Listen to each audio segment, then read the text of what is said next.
姐。哎，姐，爹娘担心你食寝不周，特意让我来看你。没想到你这么强壮的身体，现在变得这么虚弱。瞎说什么呢？我只是刚起来，有些犯迷糊。哎，那你更应该继续休息一下的。我去陪祖母聊聊天，你吃点东西。我不饿，你自己吃吧。还是吃点吧。来，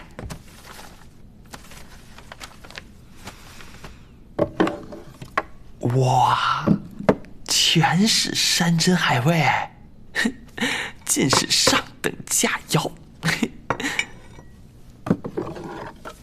哇！我要喝那个粥。行行，来，粥。哇！还炖了枸杞和龙眼。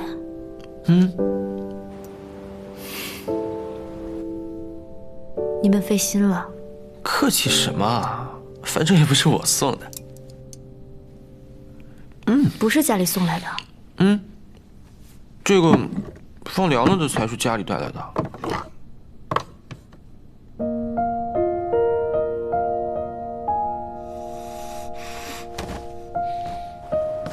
怎么不吃了？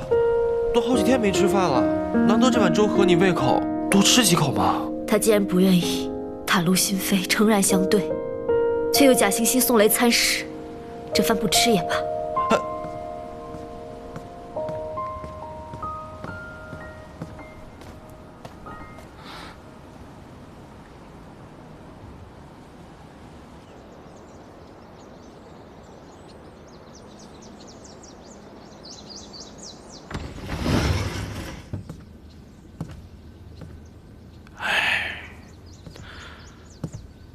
少爷，您怎么又是一整日什么都没吃呢？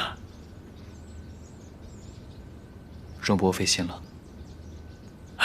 我老了，不懂你们年轻人。可若您心中有事，倒不如向郡主讲清楚，也好过这般别扭啊。